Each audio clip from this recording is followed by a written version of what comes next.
Boa noite, olá você que está aqui acessando a nossa página do Grupo Espírita Allan Kardec. Com muito carinho, nós estamos te recebendo para mais um momento de reflexão, um momento de vibrações positivas. E antes de nós darmos início ao nosso palestrante, à fala do nosso palestrante, queremos deixar alguns recadinhos, não é? Nós temos toda semana repassado, mas é importante a gente relembrar que, primeiro, a nossa campanha do quilo, semana passada, aconteceu, dentro de toda a segurança, né? E a gente continua. A gente sabe que o momento é difícil, mais do que nunca é necessário a sua ajuda, a sua colaboração para atender 20 famílias. Então, nós estamos contando com seu mantimento não perecível, toda quarta-feira, um espaço específico para recebê-lo. Sem toque, sem contato, de 15 horas às 17 horas, quarta-feira. E a gente pede que você chegue com a máscara, né? Porque quem vai estar lá recebendo os mantimentos também vão estar com máscara, e nesse momento tão difícil que nós vivemos, todo cuidado é pouco, não é mesmo? Também lembramos que você pode guardar o seu reciclado na sua casa, né? Porque, enquanto não houver o retorno das nossas atividades, não é possível receber, né, a sua contribuição de reciclado. Nós também temos uma novidade. Na página do GEAC, aí pelo Face, nós disponibilizamos uma ficha, né, de um pedido, na verdade, aqueles que têm interesse em fazer irradiação à distância. Nós estamos com um grupo que faz aquela oração específica para todos aqueles que precisam, né? São pessoas capacitadas para poder vibrar e doar a sua energia até você. Então, se você tem interesse em receber essa irradiação à distância, é só acessar a página do GEAC e inscrever o seu pedido lá. E nós temos hoje uma boa nova também para te falar. Domingo que vem, dia 14, que é um domingo, nós vamos estar fazendo uma palestra comemorativa pelo aniversário de fundação da nossa casa. São 42 anos ininterruptos de atividades. E nós vamos estar recebendo aqui, virtualmente, a companheira do Grupo Espírita Leôncio de Albuquerque de Niterói, Denise Rocha. Então, esses são os recadinhos de hoje, e eu vou ler a página para a gente poder iniciar o nosso estudo, ok? É do livro Sempre Alegre, e a página é intitulada Sem Medo de Ser Feliz. Tem medo de ser feliz? Não penses que, se tentares ser feliz, estarás fazendo algo proibido, invadindo território minado, procurando algo que não te pertence. São pensamentos destrutivos e negativos os de que a felicidade é perigosa. O bem-estar em todos os sentidos, a alegria, o amor e a beleza estão à tua disposição, posto por Deus, que criou para ti os aspectos brilhantes e agradáveis da vida. És o que pensas continuamente e o que aceitas profundamente. Abre-te, então, a pensamentos novos, a entendimentos mais amplos e põe beleza e alegria no teu dia a dia. O bom da vida te pertence. Tu podes ser feliz o tanto que for possível a um ser humano. Então, vou pedir a você, nesse momento, que busque fechar os seus olhos, relaxar, que busque sintonizar com o nosso querido amigo Jesus, e a todos os benfeitores espirituais, para que neste momento, irmanados pelo desejo comum de recebermos as bênçãos mais altos, possamos fazer a nossa prece de gratidão. Senhor e Mestre Jesus, companheiro querido, nesse momento em que nos reunirmos em Teu nome, aqui nos encontramos para rogar a proteção necessária, a saúde, a todos aqueles que necessitam.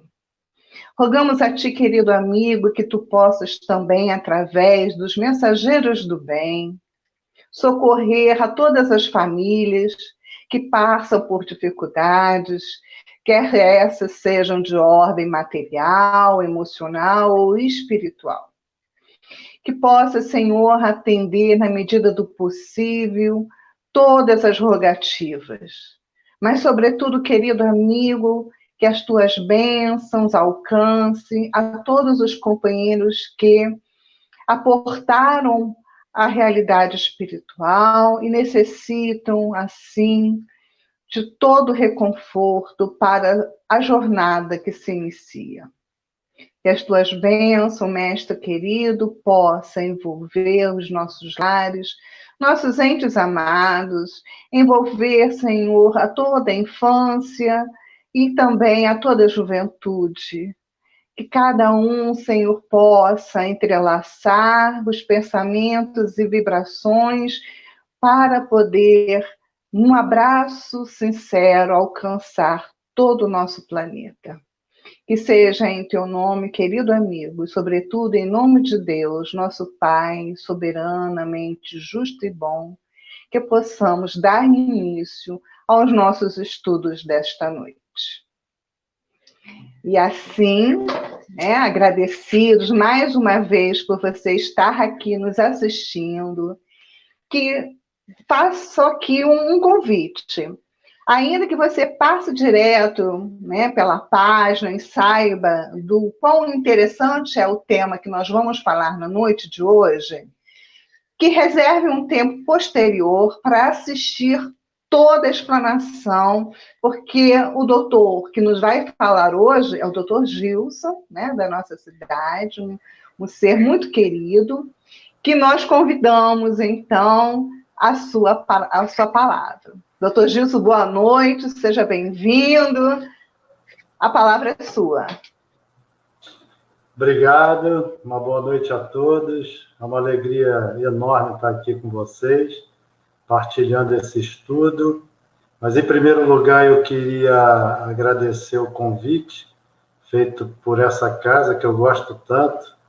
E eu queria dizer também que eu trago um abraço bastante apertado lá da Sociedade Espírita Renascer e da Associação Médico Espírita de Araruama.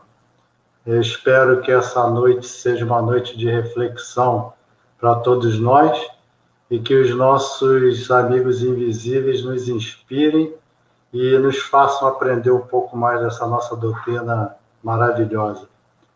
Nós não podemos esquecer que nós estamos num momento de pandemia e esse é um momento em que abala emocionalmente as pessoas e a gente costuma prestar atenção exatamente para um foco só.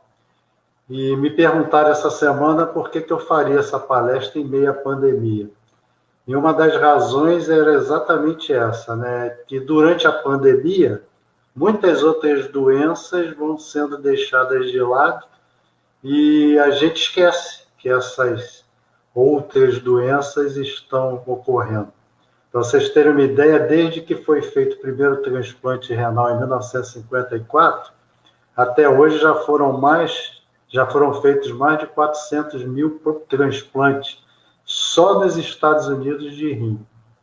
Se nós somarmos todos os transplantes que são feitos no mundo, nós vamos perceber que, na verdade, existe uma pandemia invisível, Muitas pessoas se vão até por desconhecimento nosso e até porque isso não dá ibope na televisão. Mas a verdade é que eu resolvi trazer esse tema porque uma das companheiras lá do Renascer, uma vez me abordou dizendo: doutor, eu tenho muito medo de duas coisas. Outro dia eu estava conversando lá em casa, estavam falando de transplante, e eu acabei ficando com medo terrível, porque, em primeiro lugar, eu não sei se eu vou sentir dor na hora de tirarem um órgão meu. E, em segundo lugar, eu não sei se eu vou precisar desse órgão lá do outro lado. Vai que eu tire aí a minha corda e chegue lá e eu não consiga enxergar, né? O senhor podia fazer um estudo para mostrar para a gente, para ver até que ponto isso é verdade ou não é verdade, e explicar melhor para a gente. Eu achei o tema interessante, achei apropriado, então eu estruturei esse estudo em duas etapas, vamos dizer assim. A primeira etapa é uma etapa mais científica, estritamente científica, dizendo que é um transplante, por que se faz transplante, para que serve. E, em segundo lugar, correlacionando tudo que se faz hoje em ciência à nossa doutrina espírita, para correlacionando percebermos se a doutrina espírita ela aborda de alguma maneira o transplante de órgãos, embora o Livro dos Espíritos tenha sido escrito em 1857. Nós vamos tirar algumas dúvidas a respeito disso, e eu não vou ser muito técnico, nem posso ser, tá? E se no final nós tivermos tempo, aí vocês, quem tiver alguma dúvida, alguma coisa, pode fazer a pergunta aqui pelo canal, que eu vou ter o maior prazer em responder. Nós vamos falar hoje, então, sobre o transplante de órgãos na visão espírita, lembrando que o homem sempre teve essa ansiedade em ajudar o próximo. Apesar de todas as dificuldades, o homem sempre teve uma compulsão de ajudar. Então, a gente já ouve falar de transplante, já lá na medicina hindu, há 6.000 anos antes de Cristo. As pessoas tinham uma preocupação muito grande naquela época, não só com os acidentes, com as batalhas. Então, muitas das pessoas tinham lesões profundas no rosto e acabavam ficando com um aspecto grotesco. Então, os médicos da época começaram a retirar pedaços de pele, né, de outras partes do corpo para tratar essas lesões faciais. E aí já começam a haver relatos de transplante. Lá na época da Roma Antiga, nós temos relatos de transplante. Enfim, o mundo todo, a história do homem é permeada por essa tentativa de auxílio ao próximo de diversas maneiras, e uma delas é de transplante. Mais recentemente, a gente sabe de estudos de vários cientistas tentando fazer transplantes em animais. Nós temos um relato de um médico que fez um transplante de chimpanzé, de macaco, para um ser humano, que evidentemente não deu certo, mas foi uma tentativa. Enfim, as tentativas foram ocorrendo, e até que se chegou numa situação em que um médico americano, um cirurgião, um belo cirurgião lá de Boston, que vinha estudando a imunidade nos transplantes, e tinha descoberto que transplantar órgão de animais de gêmeos idênticos não levava à rejeição do órgão. Ele se depara um dia com um rapaz chamado Richard Lee. O Richard Lee tem uma infecção renal muito acentuada, e a infecção destrói seu rim e ele entra em insuficiência renal. E um dos irmãos está lá visitando, e o doutor Joseph Murrow descobre que o irmão é um gêmeo idêntico dele.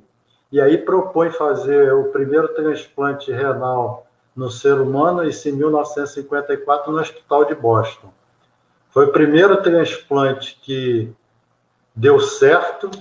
O Richard Lee, que foi quem recebeu o transplante, viveu quase 9 anos, e o seu irmão, o Ronald Lee, acaba vivendo por quase 80 anos, desencarnando aí em 1910.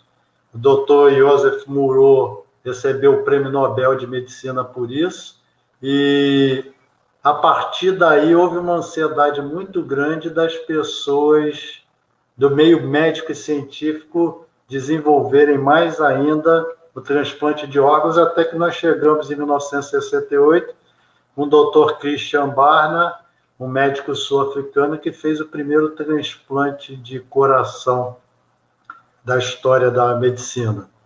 Ele ficou muito feliz porque o paciente sobreviveu durante 18 dias e não desencarnou devido ao transplante. Desencarnou devido a uma pneumonia.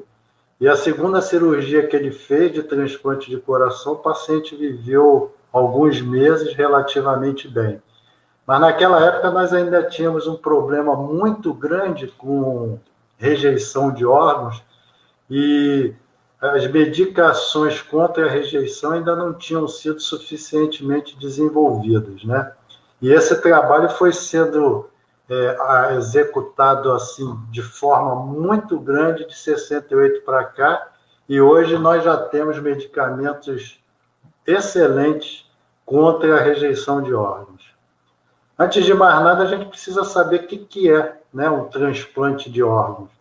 Transplante de órgãos é um método, vamos dizer assim, é um método terapêutico que visa aliviar doenças graves. Doenças que nós não temos recursos medicamentosos para tratar. E para que então nós teríamos que ter um transplante de órgãos? Exatamente para isso, para aliviar, aumentar a expectativa de vida das pessoas, né? E, ao mesmo tempo, fazer com que a qualidade de vida dessas pessoas seja melhorada. Imaginem só, uma pessoa, por exemplo, que tem uma insuficiência renal, que precisa fazer hemodiálise 2, 3 vezes por semana, essa pessoa não pode comer de tudo, ela tem que ficar lá em torno de 4 horas, com uma artéria e uma veia puncionada, que é para a máquina depurar seu sangue. E, por exemplo, quando ela tem sede, ela não pode beber um copo d'água como nós bebemos naturalmente durante o dia. Ela tem que fazer isso de uma forma muito parcimoniosa, porque senão ela acaba desenvolvendo uma coisa chamada edema agudo de pulmão e pode evoluir para o óbito. Então, vocês imaginem a qualidade de vida de uma pessoa dessa. Uma pessoa, por exemplo, que tem insuficiência cardíaca congestiva grave, não pode andar rapidamente, não pode subir uma escada, porque o coração não aguenta. Então, quando nós melhoramos a qualidade de vida e, ao mesmo tempo, aumentamos a expectativa de vida, nós estamos dando um alento imenso, não só para essa pessoa, como para os seus familiares. Imaginem o sofrimento dessas pessoas e dos familiares dela. Então, esse é o primeiro ponto que eu queria chamar muita atenção, porque normalmente nós não prestamos atenção no sofrimento que isso gera para essas famílias. Nós temos, então, aí, pelo menos 3 tipos de transplante, né, que nós chamamos de, primeiro, autotransplante, é quando a gente tira parte de um órgão, de um tecido, para inserir na própria pessoa, por exemplo, um retalho de pele, né? Nós temos o que a gente chama de aloenxerto, que é quando a gente faz em indivíduos diferentes da mesma espécie. Então, eu tiro um retalho de tecido, eu tiro um órgão de uma pessoa da espécie humana e transfiro para outra pessoa da espécie humana. Esses são os chamados aloenxertos. E esses transplantes, eles podem ser feitos por doadores vivos ou por doadores mortos. Nós já vamos ver já isso com calma aí na frente. E nós temos os xenoenxertos, que são aqueles enxertos que são feitos com órgãos de espécies diferentes, ou então com pedaços de tecido. Por exemplo, nós temos válvulas cardíacas que são feitas com válvula de coração de suíno. É uma válvula assim, muito parecida com a de humanos, tá?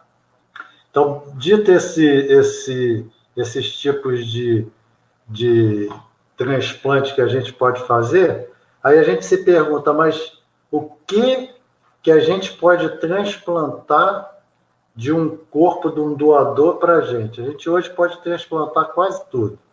A gente pode transplantar córnea, a gente pode transplantar o coração inteiro, a gente pode transplantar válvula cardíaca, a gente pode transplantar rim, a gente pode transplantar fígado, pâncreas, osso, a gente pode transplantar veia e a gente pode, inclusive, transplantar intestino.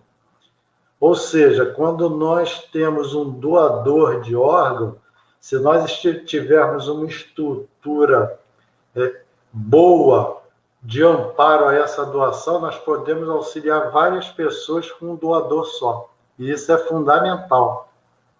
Tá certo? Vamos continuar então. Tem umas questões aí que a gente tem que ver para doação. E é isso que a gente vai tentar responder hoje. Como é que alguém pode ter morrido, por exemplo, se o coração está batendo? Nós vamos responder isso. Essa é uma dúvida que já me perguntaram muito. Ora, se o coração está batendo, como é que pode doar? Né? Quem pode garantir que a medicina, nesse aspecto, está certa em proporcionar doação com o coração batendo? E não existe relato de gente que passou um tempo grande em UTIs, às vezes até de anos, e que de repente retornam.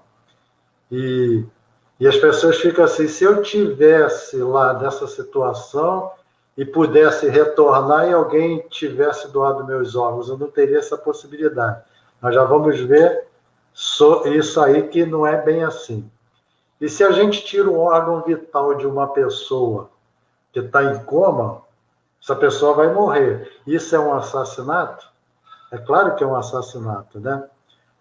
O espírito, será que ele sente alguma dor quando a gente está retirando esse órgão, né? E o que dizer das repercussões aí do perispírito? Será que o perispírito da pessoa vai ficar com alguma lesão, como aquela companheira que eu falei no começo tinha preocupação, né? Será que eu vou chegar lá no outro plano e vou querer enxergar e não vou conseguir? Então, vamos responder essas questões. Só quero deixar, em primeiro lugar, uma coisa muito clara aqui com vocês. Os doadores, eles podem ser vivos, que é quando um irmão doa um rim para outro, ou então um indivíduo compatível, existem testes de compatibilidade, doa um órgão para outro. Esse órgão, essa doação desse órgão, ela pode ser total, por exemplo, no caso de um rim, eu tiro um rim meu e dou para alguém. Ela pode ser parcial. Isso num doador vivo, né? Eu posso tirar, por exemplo, um pedaço do meu fígado e doar para alguém que precise. Eu fico com uma parte do meu fígado, isso não me traz consequência maior nenhuma, e a pessoa, então, se aproveita do meu fígado para poder sobreviver. E eu queria chamar a atenção para vocês, principalmente para o transplante de medula. Eu já falei aqui no começo de rejeição, quando nós colocamos um órgão numa pessoa, o corpo do receptor, de quem está recebendo o órgão, faz uma rejeição contra aquele órgão. No caso da medula é uma coisa interessante, porque é o inverso, né? Antes de nós fazermos um transplante de medula, nós, entre aspas, matamos essa medula toda dessa pessoa, porque ela é uma medula que não está boa, através de medicamentos, e aí injetamos na pessoa uma medula do doador. E nesse caso, o que vai acontecer? É a medula quem vai reagir contra o corpo. Então, é fundamental que a gente tenha um registro, um controle para doação de medula. Porque se a gente acha uma pessoa que é compatível para doação de medula, essa pessoa não vai ter esse problema de rejeição. Então, nós temos aqui no Brasil o Registro Nacional dos Doadores de Medula, o REDOME, né, que ele faz uma lista, que se essa lista é servida para o mundo inteiro. E nós temos uma lista dessa nos Estados Unidos, nós temos uma lista na Europa, nós temos uma lista no Brasil, e ser doador, por exemplo, de medula é muito simples, é só ir no Hemocentro, pegar 10 ml de sangue, uma quantidade mínima, e pronto. Vai ficar registrado lá, e se algum dia aparece alguém para fazer a doação, a gente é convocado para fazer essa doação. Então, procurem ver REDOME, doação de medula, que a gente pode ajudar bastante. Outra preocupação é da legislação, né? Se a legislação brasileira é séria com relação a isso. Uma das coisas que é muito séria aqui no Brasil é a legislação. Eu costumo dizer que é legislação para doação de órgãos e pensão alimentícia, né? Pensão a falta de pagamento põe o indivíduo na cadeia, né? E aqui na doação de órgãos é muito sério, só pode haver doação entre parentescos até o 4º grau, tá? E qualquer outra coisa fora dessa situação, a pessoa precisa ter autorização judicial para fazer. Na verdade, o que interessa é que as pessoas façam a doação por altruísmo, por livre-arbítrio, por amor, né? Isso aqui no Brasil funciona, e digo a vocês que é muito bom a gente pensar nisso, porque, acreditem, tem gente que se predispõe a vender órgãos.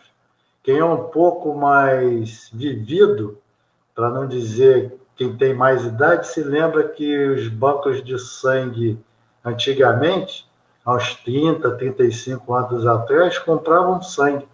As pessoas que já tinham problema de saúde, porque não tinham como se alimentar, elas vendiam o sangue delas para poder obter um pouco de dinheiro e comer. Imaginem que situação.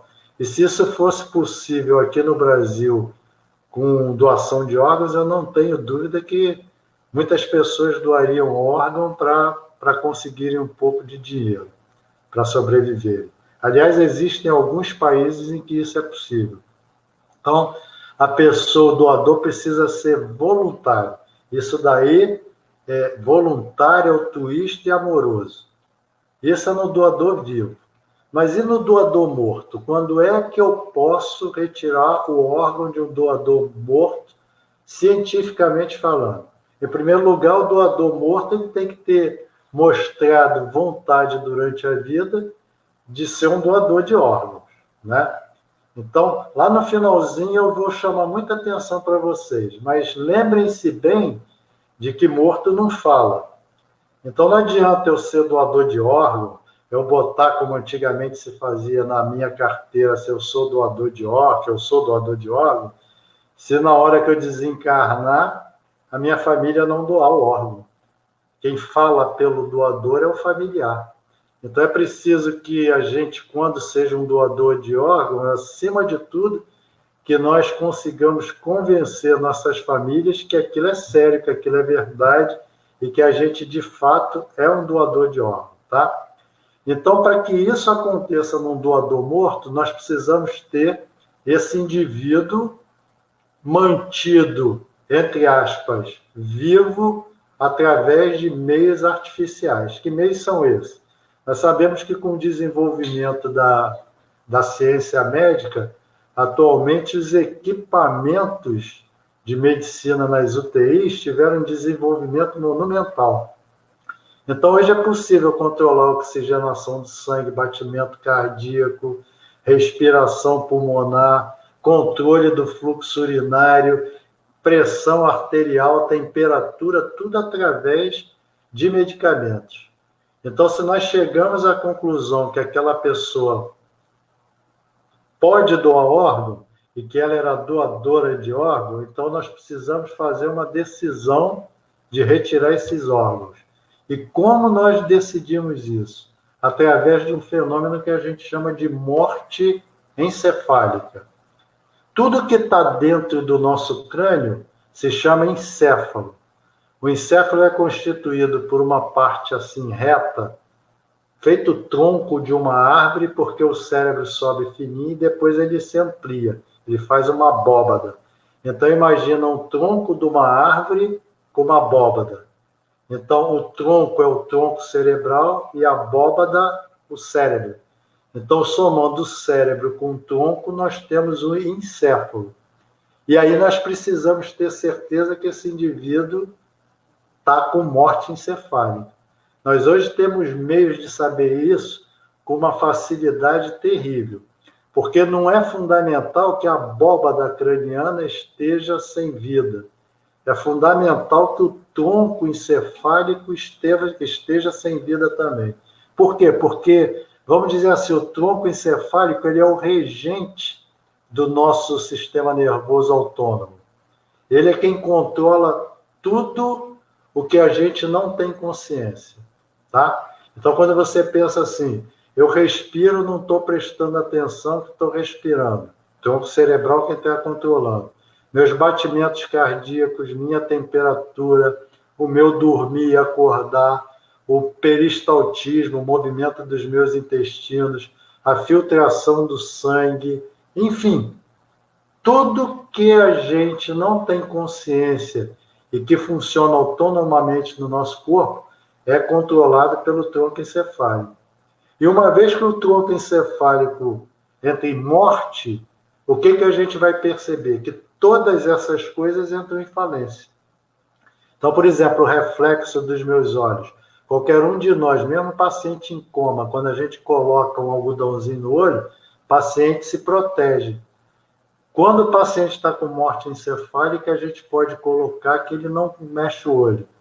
Mas, além desses sinais clínicos, existem exames que nós podemos fazer para termos certeza de que essa morte encefálica ocorreu. Por exemplo, nós podemos fazer arteriografia, que é injeção de contraste por tomografia computadorizada no cérebro dessa pessoa. E o que acontece? Como a morte encefálica faz com que haja uma degradação de todas as células ali, a pressão dentro do crânio aumenta muito. Então, o contraste não consegue subir até o crânio. Esse é um sinal de morte encefálica. Todo mundo faz eletroencefalograma e sabe que o cérebro trabalha com sinais elétricos. Então, se nós fazemos um eletroencefalograma nesses indivíduos, nós vamos ver que não tem atividade elétrica nenhuma no nosso cérebro. Enfim, existem uma série de exames que comprovam a morte cerebral. Mas tem mais. Um médico de uma instituição clínica, de um hospital, que fez o diagnóstico de morte cerebral, ele não pode decidir sozinho que a pessoa, se a pessoa for doadora de órgão, que a pessoa pode doar o órgão. Um outro médico de uma outra instituição deve vir até o hospital, reexaminar esse paciente, sem saber o histórico clínico, e confirmar que esse paciente está em morte cerebral. Tá? Então, só aí pode ser decidida a transplantação de órgãos, tá bom? Então, aí as pessoas começam a ficar assim, com a pulga atrás da orelha, porque elas perguntam sempre assim, então por que se a pessoa está morta, o coração bate? É porque normalmente nós confundimos parada cardíaca, parada do coração, com morte. Vamos raciocinar rapidamente. Se eu consigo tirar o coração de uma pessoa, botar dentro de uma solução hipotérmica, gelada, pegar esse coração, levar lá para o Rio Grande do Sul, botar esse coração no peito de uma outra pessoa e esse coração funcionar e a pessoa viver anos e anos com ele, isso demonstra claramente que parada cardíaca não é sinal de morte. O coração ele pode continuar batendo, mesmo que a pessoa esteja morta. Tá? Então é fundamental, em primeiro lugar, saber disso. Parada cardiorrespiratória não é sinônimo de morte. Muitos de vocês aqui devem conhecer pessoas que tiveram parada cardiorrespiratória e estão vivas até hoje, tá? Então, sinônimo de morte hoje em medicina é morte encefálica e não parada cardíaca, tá? Tomara que esteja claro para vocês. Uma outra coisa, assim, que é fundamental que a gente entenda é que morte de célula não é morte de organismo. Então, por exemplo, eu tomei banho agorinha mesmo e perdi milhões de células no banho. Eu estou aqui. As células morreram. Eu não. Então, uma coisa é morte celular. Outra coisa é morte do organismo. Tá? Por exemplo, gameta. Gameta pode ser colocado em refrigeração e ficar lá anos e anos para amanhã ou depois, ou anos e anos depois, fecundar uma outra pessoa. Aquilo é um gameta, é uma célula humana, aquilo é uma vida, mas não é o organismo. Aquilo é uma vida celular. Então, a gente tem isso muito em laboratório, a gente cultiva a célula em laboratório. Eu posso tirar uma célula aqui da minha pele, botar lá no laboratório, o laboratório cultiva essa célula, eu posso até desencarnar e essas células serem cultivadas lá por anos e anos. Uma vez que ela está lá, ela não é mais um ser vivo, ela é uma célula humana, que não tem mais nada a ver com ser vivo. E só uma curiosidade, nós que fazemos medicina, a gente vê muito estudo em cadáver e vê os cadáveres chegarem nos famosos anatômicos, e com o passar dos dias a gente vê que os cabelos, a barba, as unhas vão crescendo. Isso significa o quê? Que aquele indivíduo desencarnou, a maioria das células do corpo dele morreram, mas aquelas células lá estavam vivas ainda. Por isso que elas crescem. Se elas não tivessem vivas, elas não cresceriam. Tá certo? Nós já vamos ver já por que elas crescem. Então, vamos colocar isso bem claramente. Uma coisa é vida celular, uma outra coisa é vida do organismo. Lembrando uma coisa importantíssima, que no nosso organismo todo, no nosso corpo físico, existem células humanas e células não humanas. Aliás, lembro a vocês o seguinte, um dado. Todo o nosso corpo é constituído de 43% de células humanas e o restante de células não humanas. São bactérias, fungos, vírus que vivem na gente. Ou seja, a maioria do meu corpo não sou eu mesmo. Acreditem nisso? Então, isso daí já começa a fazer a gente ter uma reflexão muito grande do que a gente é. O que, na verdade, nós somos. Não é? E a gente tem descoberto ultimamente que esses organismos que convivem com a gente, eles têm uma influência muito grande no nosso metabolismo. Um exemplo rápido. Foi feita uma pesquisa com camundongos, em que eles separavam camundongos e aí limpavam todo o intestino do camundongo com antibiótico, matavam todas as células, e aí tiravam fezes de pessoas obesas, colocavam no intestino de um grupo de camundongos, e fezes de pessoas não obesas e colocavam no intestino de outro grupo de camundongos. O que acontecia? Aqueles camundongos que receberam fezes de obesos ficavam obesos e os outros não ficavam obesos. Ou seja, mostrando que essa microbiota que a gente chama, que convive com a gente, é fundamental na estruturação do nosso organismo. Tá? Lembrando sempre que na nossa boca existem milhões e milhões e milhões de micro-organismos, tá bom? Vamos então, agora que a gente teve uma ideia, ver o que a doutrina espírita, lá no Livro dos Espíritos, falava a respeito disso. Eu começo aqui na questão 61, que é uma questão básica, que o Kardec pergunta aos espíritos qual era a diferença que havia entre a matéria dos órgãos orgânicos, quer dizer, aqueles órgãos que têm vida, e dos inorgânicos.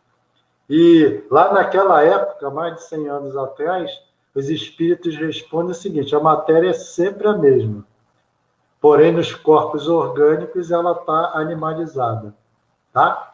E aí Kardec pergunta o que faz essa animalização da matéria, na questão 62. E os espíritos respondem que é a junção dessa matéria orgânica com fluido que ele chama de princípio vital. E que é a junção desse fluido junto com o corpo orgânico é que dá a vida. E mais, ele diz o seguinte, que o fluido vital, sem a matéria, não é vida. E a matéria, sem o fluido vital, também não é vida. Ou seja, o fluido vital está espalhado pelo ambiente, ele está à disposição, mas nós precisamos de ter matéria orgânica para absorver, sugar esse fluido para que haja vida. Tá? Mais um pouquinho adiante, na questão 68 e 68A, ele pergunta qual é a causa da morte dos seres orgânicos. E os espíritos dizem que é simplesmente esgotamento dos órgãos. Olha, esgotamento dos órgãos é não poder mais sugar, absorver esse princípio vital. Tá? Na questão 69, ele pergunta aqui uma coisa curiosa, que para a gente que é médico chama muita atenção, que é: por que uma lesão do coração mais depressa causa morte do que dos outros órgãos? Kardec não perguntou isso à toa. Ele perguntou porque, naquela época, em 1857, que foi o lançamento do livro, evidentemente que ele fez a pesquisa bem antes, era considerada a morte a parada cardíaca. Então, naquela época, parada cardíaca era sinônimo de morte.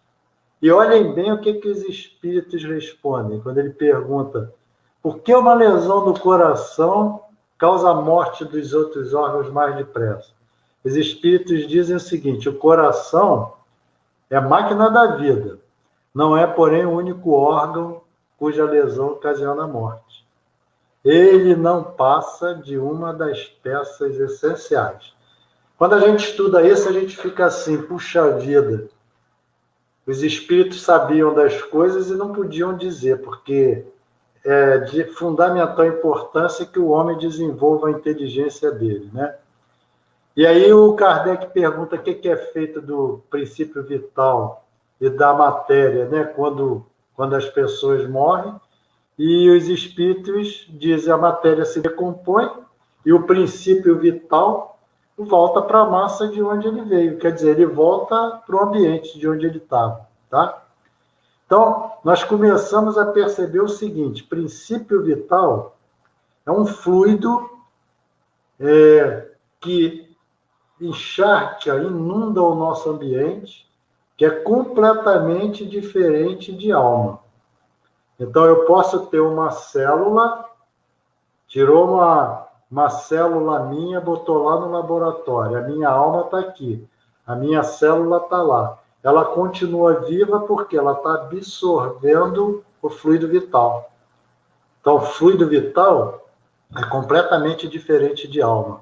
E quando a gente consegue entender isso, aí fica mais fácil a gente perceber aonde os espíritos queriam chegar. E Kardec, muito inteligentemente, pergunta assim: então, a inteligência é um atributo do princípio vital? Quer dizer, ele está perguntando, no fundo, o seguinte: o princípio vital é a alma? O princípio vital é inteligente? Aí, olha o que o Kardec diz. Ou seja, ele está perguntando o seguinte: eu preciso da alma para estar vivo? O ser orgânico precisa de alma para estar vivo?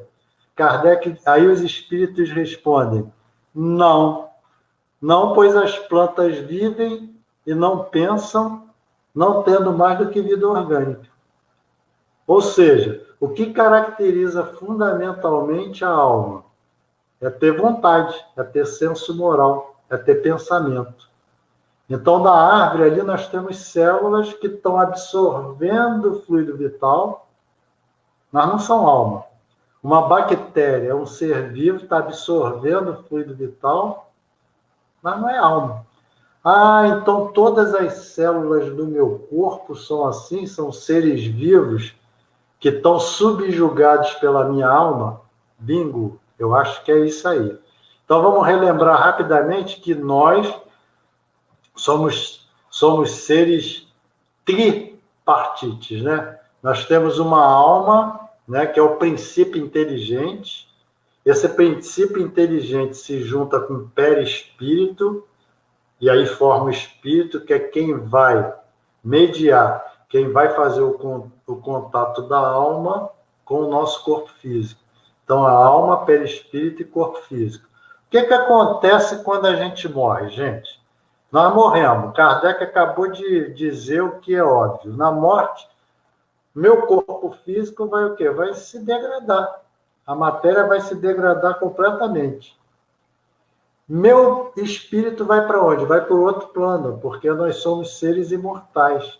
Então, nós vamos estar lá no outro plano. Então, desencarnei, meu corpo físico degrada e eu, o espírito, vou viver no outro plano. Tá certo? Então, assim, olha só, como a alma ela pode viver sem o corpo físico, o corpo físico, que é um conjunto de células, pode ser mantido vivo sem a alma. Conseguem compreender isso? Então, se a gente tem essa situação na morte encefálica, então aí sim eu posso chegar à conclusão que o indivíduo morreu, a alma não está mais ali, e eu então posso ter caracterizada a morte encefálica sabendo que eu estou mantendo um organismo vivo sem a participação da alma. É que nós sempre confundimos o corpo físico com a nossa essência, que é a alma. Nós confundimos a nossa roupagem com a nossa essência, tá bom? Tem uma última coisa assim, bem curiosa que eu queria lembrar para vocês, é que o Kardec pergunta para os espíritos se a separação da alma e do corpo é dolorosa. E os espíritos dizem o seguinte: não, o corpo quase sempre sofre mais durante a vida do que no momento da morte. Aí uma companheira lá do Renascer me aborda e me pergunta assim: como é que eu vou saber? Né? Aí nós, aqui na ciência, nós temos uma coisa que foi muito bem estudada, é bem estudada até hoje, chamada de experiência de quase morte. É quando os indivíduos eles sofrem uma insuficiência cerebral por algum problema grave de saúde, eles entram em parada cardíaca e aí os médicos ficam mais de 3 minutos tentando reanimar essa pessoa e, teoricamente, com 3 minutos o cérebro está degradado e, por alguma razão, essas pessoas retornam. Existe um estudo holandês feito em 2001, que é o maior estudo do mundo, mostrando que 12% das pessoas que têm parada cardíaca acabam sofrendo de experiência de quase morte. E o que é a experiência de quase morte? O que essas pessoas relatam? Elas relatam que entram num túnel e que lá no fundo do túnel elas veem uma luz e que elas têm a sensação que o corpo delas está flutuando. Mais ainda, elas dizem ver seres de luz, elas dizem que sentem uma paz interior muito grande, elas muitas vezes dizem que viram familiares já desencarnados ali do lado delas, e quando elas voltam, tem uma coisa curiosa. Primeiro, que não era para elas se lembrarem de tantos detalhes enquanto o cérebro está em sofrimento extremamente agudo, né? E isso daí faz com que a gente pense que a consciência é extracorpórea, quer dizer, ela está fora da gente mesmo. Ou seja, a consciência, podem dar o nome que quiser, consciência, mente, alma, independe do corpo. A primeira coisa é essa. A segunda coisa, que aí leva a gente a pensar, é o seguinte: nenhuma delas relata dor. Nesse período, nenhuma. 100% relata tudo. E nenhuma relata dor. Relata tudo, todo esse quadro exacerbado de coisas inexplicáveis, exceto dor. Então, esse é um grande indicativo para a gente que, na hora da morte, não existe dor. Tá? E o Kardec lembra mais alguma coisa. O corpo é que é o instrumento da dor. A alma é que interpreta a dor.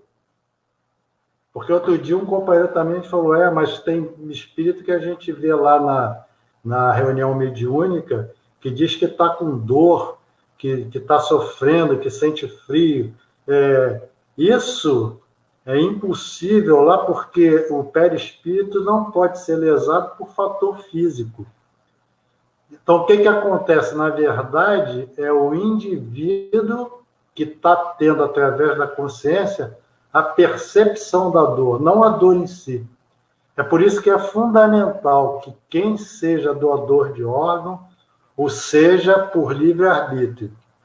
Porque se eu não sou doador de órgão, se eu não quero doar meu órgão, e se eu, na hora do meu desencarne, eu tenho possibilidade de ver alguém tirando meu coração, tirando meu rim, tirando meu olho, eu posso ter uma percepção intelectual de dor, e isso pode gerar sofrimento. Ao contrário, quando eu tenho convicção do que eu quero fazer, equipes espirituais vêm e nos auxiliam a não ter nenhum tipo de sofrimento. Então, é fundamental o livre-arbítrio, tá? Sem livre-arbítrio, eu sou inteiramente contrário à doação de órgãos. Por fim, tem uma questão do Kardec que eu achei fabulosa. Eu acho, inclusive, quando eu estava fazendo esse estudo, que os espíritos diziam, olha, vocês vão descobrir que vão poder fazer transplante de órgãos, mas vocês têm que descobrir isso por vocês mesmos. Nós não podemos dizer isso para vocês. Que é quando o Kardec pergunta, a separação definitiva da alma e do corpo pode ocorrer antes da cessação completa da vida orgânica? Olha bem, a separação da alma pode ocorrer antes da cessação da vida orgânica? A minha alma pode se separar antes da cessação da vida do meu corpo físico lá no UTI? Aí os espíritos dizem o seguinte, na agonia a alma algumas vezes já deixou o corpo. Olha que coisa interessante. Então, quando os espíritos nos dizem isso, nós ficamos muito mais tranquilos. E quando nós diagnosticamos morte encefálica, que, aliás, diga-se de passagem, André Luiz diz que é lá no tronco cerebral, especificamente na fossa romboide, que se liga o cordão de prata, que é a ligação do espírito ao corpo. Então, quando nós temos a convicção de que o tronco encefálico não tem mais viabilidade, e de que na agonia a alma algumas vezes já abandonou o corpo, então nós ficamos mais tranquilos para fazermos os transplantes. Lembrando também que eu estava fazendo um outro estudo que não tinha nada a ver, e um dia eu me deparo com a questão 401, não tinha nada a ver com esse estudo, tá? Que diz o seguinte, durante o sono, a pergunta, a alma repousa com o corpo? Os espíritos respondem o seguinte, não, o espírito jamais fica inativo. Durante o sono, os liames que unem o corpo se afrouxam e o corpo não necessita do espírito. Mais uma afirmação dos espíritos. Então, o que nós temos que nos convencermos é que, na verdade, o nosso corpo é, de fato, uma roupagem física que é utilizada pela nossa mente, pela alma, para que nós nos manifestemos aqui no meio material. André Luiz, em Evolução em Dois Mundos, inclusive, diz o seguinte, que nossas células são animálculos infinitesimais que se revelam domesticados e herdeiros na colônia orgânica por influência do pensamento que lhes ordena a atitude. Ou seja, cada célula do nosso corpo é um princípio inteligente que está sendo submetido à nossa vontade. Então, isso confirma que nosso corpo físico é, na realidade, uma roupagem, que daqui a pouco nós vamos abandonar. Então, o que a gente pode concluir daí? Que aquelas células que estão lá no órgão que vai ser transplantado para a gente, elas estão absorvendo fluido vital. Elas estão vivas. E elas não são mais o organismo daquela pessoa. Elas são células que não estão submetidas a nenhuma vontade, a nenhum pensamento. E que uma vez inserida no indivíduo, no corpo do indivíduo receptor, elas vão se submeter à influência mental do receptor. Tá certo?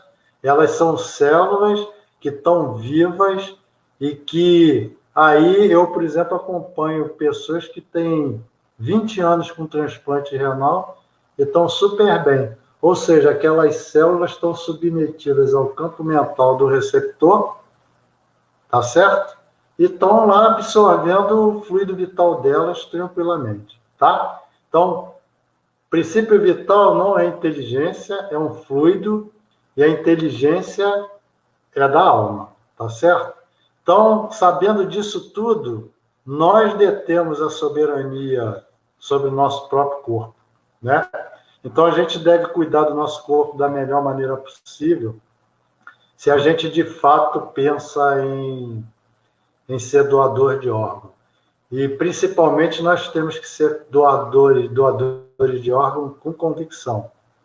Então, nós temos que nos lembrarmos que a doação é assim, é a mais pura expressão, né, de amor e desapego que a gente pode ter. Amor e desapego por quê? Porque nessa hora em que a gente desencarna, a gente está abrindo mão de uma coisa que nos foi dada, que é o nosso corpo, em prol do benefício da outra pessoa, né? E é exatamente essa doação no momento que é difícil para todo mundo. No momento que é difícil para a família daquele que desencarnou, que está impactada com a morte do ente querido, e ao mesmo tempo para a família de quem precisa urgentemente receber aquele órgão que está angustiado. Então, esse é um momento realmente, um momento de amor, e aliás eu vou até oferecer esse estudo de hoje para aquele Gugu Liberato, né? Porque apesar de toda a situação financeira, apesar de tudo, ele teve esse altruísmo e mais ainda, ele convenceu a família dele que de fato ele era um doador, a ponto de naquela situação a família fazer a doação de órgãos. Então, do ponto de vista da doutrina espírita relacionado aos aspectos científicos da transfusão de sangue, não existe nada que desabone o transplante, desde que ele seja feito com livre-arbítrio e com amor, tá? Por fim, lembrando sempre a vocês o seguinte: morto não fala. Desculpe falar assim, tá? Mas morto não fala.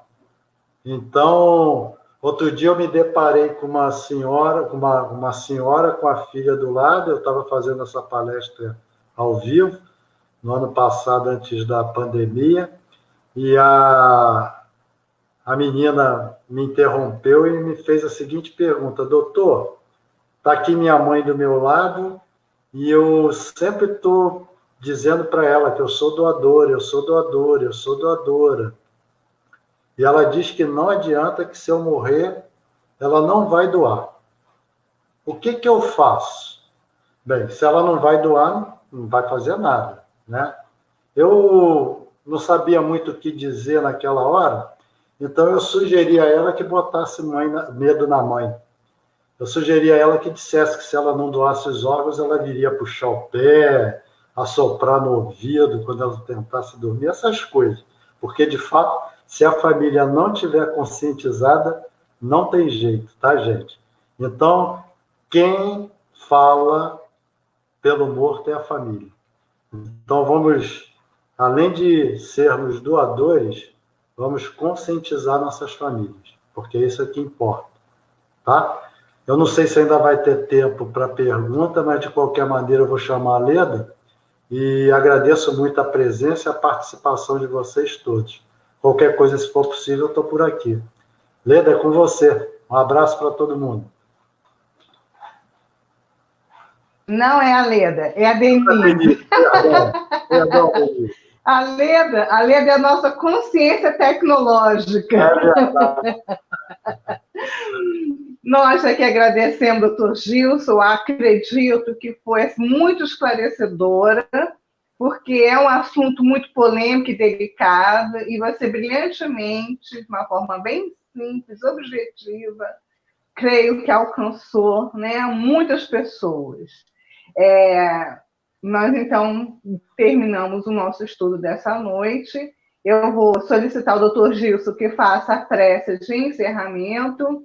E antes, desejar a cada um de vocês que estiveram escrevendo no nosso chat, né, se apresentando, obrigada pelo carinho. Todos vocês, né, fazem para nós uma importância muito significativa. Então, um beijo em cada um. E quem não assistiu a palestra do Dr. Gilson na íntegra, olha, volte, porque está gravada e ela é muito útil, tá bom? Então, Dr. Gilson, a prece dos nossos agradecimentos. Denise, só vou pedir um minutinho para você, só para, como nós não tivemos tempo para a questão das perguntas, eu posso deixar o meu e-mail, se as pessoas quiserem fazer perguntas, elas podem enviar, que eu vou responder via e-mail, tá bom? R de raio, A de alto, D de dia, radpaiva, tudo junto, @gmail.com.